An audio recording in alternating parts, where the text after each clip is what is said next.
Some betrayals don't scream. They don't explode. They wait until you're standing still. And then they rip the ground out from under you. I was standing outside the headquarters of Horizon Tech. My heart already uneasy, my stomach tight for reasons I couldn't explain, when the security guard pointed toward the glass doors and said, "That's him. Your husband." Leaving with his wife, my breath stopped. Then I saw Gregory, my husband, the man who once promised me forever. He stepped outside like nothing in the world could touch him, confident, relaxed, powerful. And beside him walked a woman who wasn't me. She looked polished, expensive, perfectly placed at his side, like she belonged there. Like I never did. He opened the car door for her. His hand rested on her lower back. And before getting in, he leaned down and kissed her forehead. That kiss didn't just break my heart. It challenged my entire life. I stood frozen, my body refusing to move, my mind screaming for answers my heart wasn't ready to hear. He never looked my way. Not once. In that moment, I understood something terrifying. This wasn't a mistake. This was a choice. And the worst part, this betrayal didn't begin today. It began weeks earlier, in small ways I ignored because love taught me to be patient. Late nights, short replies, excuses delivered without eye contact. 2 weeks before that parking lot moment, Gregory came home after midnight. He kissed my cheek like a habit, not a feeling, and walked past me without a word. That's when I smelled it. Perfume. Soft. Expensive. Not mine. I told myself I was imagining things, because admitting the truth would mean facing the possibility that the man I built my life around had already walked away. I met Gregory before success found him. Before the suits. Before the power. I believed in him when nobody else did. I carried him through the years when all he had was ambition and borrowed confidence. And now, he had everything, except loyalty. Standing there in that parking lot, watching him drive away with her, I realized something else too. This wasn't just a betrayal. It was a challenge. And I hadn't responded yet. But I would. And when I did, everything he thought he controlled would begin to slip through his fingers. I didn't confront Gregory that night. Not because I was weak, but because I finally understood something powerful. People like him don't fear tears. They don't fear anger. They fear exposure. That night, I lay awake beside him, staring at the ceiling while he slept peacefully, as if he hadn't shattered my world hours earlier. His phone buzzed once on the nightstand. I didn't touch it. I didn't need to. The truth had already shown itself in daylight. The next morning, Gregory moved through the house like a stranger who knew the layout. Efficient. Detached. Careful. He talked about meetings. Deadlines. Expansion plans. Not once did he look at me the way he used to. That's when I realized something else. He wasn't planning to leave me. He was planning to erase me quietly. And that hurt more than the affair. I spent that day replaying our entire marriage. The sacrifices I made, the opportunities I passed up, the career I paused so his could rise faster. I remembered signing documents without reading them, trusting him completely. I remembered how often he said, "Don't worry, I've got us covered." US, that word suddenly felt like a lie. By evening, I had made a decision that would change everything. If Gregory thought I was invisible, I would let him keep believing it. I scheduled a consultation with a corporate attorney the next morning. Not a divorce lawyer. A business one. The woman across the desk didn't sugarcoat anything. "Your husband didn't just build a company," she said calmly. "He built it around you." That sentence hit harder than any confession. She slid a folder toward me, and as I opened it, my hand started shaking. My name was everywhere. Original investments. Early contracts. Silent guarantees. I wasn't just his wife. I was his foundation. And foundations don't crack loudly. They crumble slowly. and take everything down with them. That evening, Gregory came home late again. He loosened his tie, poured himself a drink, and said casually, "We might need to talk about some changes." Changes. That's how people like him announce endings. I smiled softly and said, "Of course. Whatever you think is best." The relief on his face was instant. He thought I was surrendering. He had no idea I had just entered the most dangerous phase of my life. Because once you stop begging to be chosen, you start choosing yourself. And that's when the real damage begins. Gregory noticed the change before I ever said a word. Not because I confronted him, but because I stopped asking questions. No more, "What time will you be home?" No more checking his tone, his moods, his silences. I became calm in a way that made him uneasy. One night at dinner, he paused mid-sentence and studied my face. "You're quiet lately," he said. "Everything okay?" I smiled. "Just tired." That answer bothered him more than tears ever could. Because tired women stop fighting. And women who stop fighting start planning. Over the next few weeks, I watched carefully. How he made calls in another room. How his emails stayed open just a second too long. How certain names kept appearing, then disappearing. And how often he underestimated me. What Gregory didn't know was that every morning after he left, I was building something of my own. I met with financial advisors. Reviewed documents I hadn't looked at in years. Learned the language of power he never thought I'd speak. Each meeting revealed something darker. Accounts moved quietly.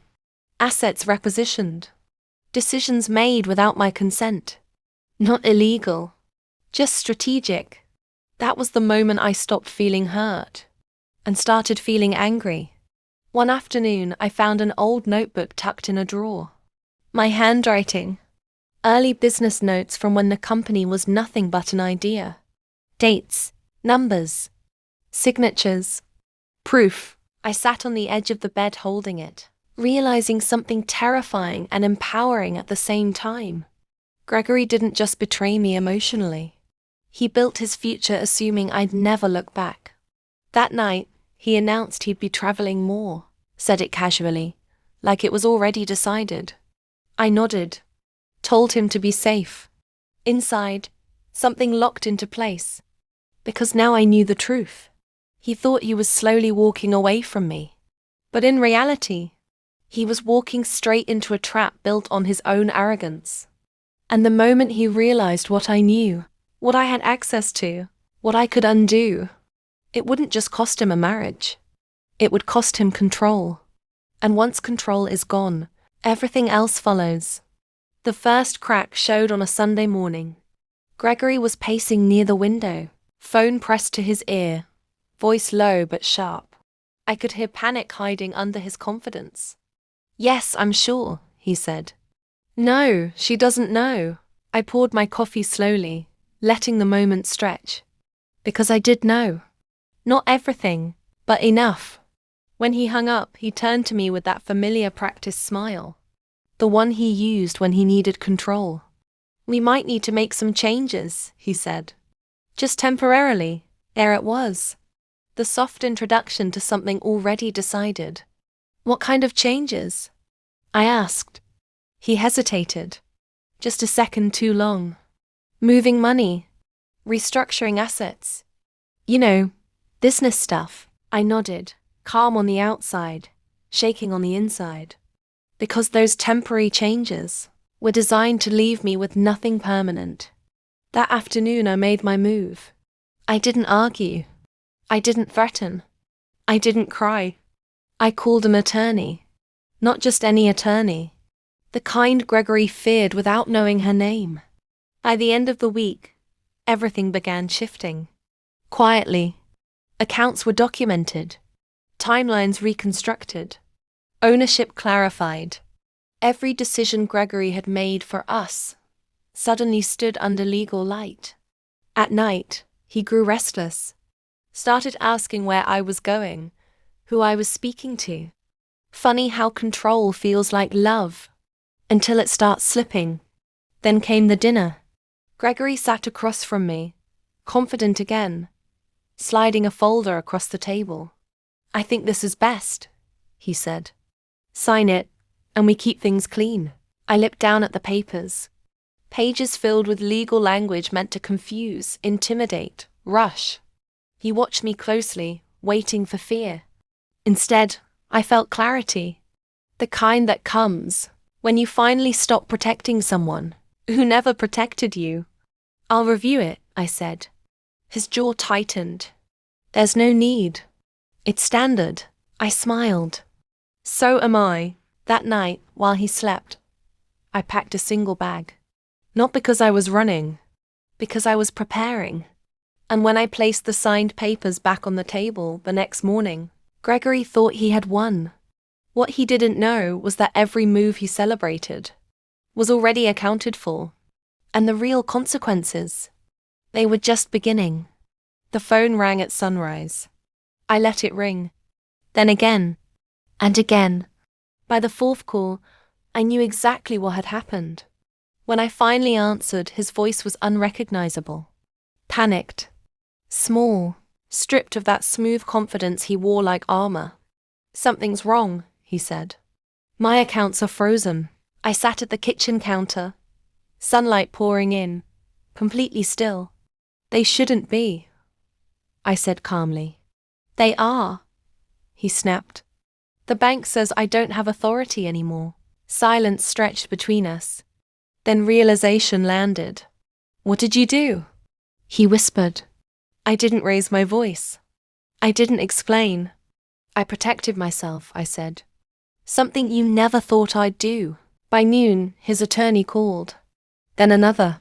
Then silence. Because there was nothing left to threaten me with. Everything he believed he controlled was never truly his. Not the property. Not the finances. Not the future he was planning without me. All of it was documented. Witnessed. Signed. The irony? He had approved every step. The agreement he rushed me to sign. It confirmed I'd already been compensated in full. The assets he tried to move. Protected.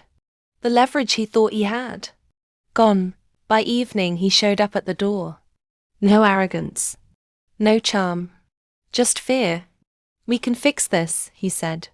"We don't have to do this." I looked at him and felt nothing. Not anger. Not grief. Relief. "You already did this," I said. I just stopped stopping it. He didn't yell. Didn't argue. Because manipulation only works when someone still cares. When he finally walked away, the apartment felt quieter than it ever had. Not lonely. Peaceful.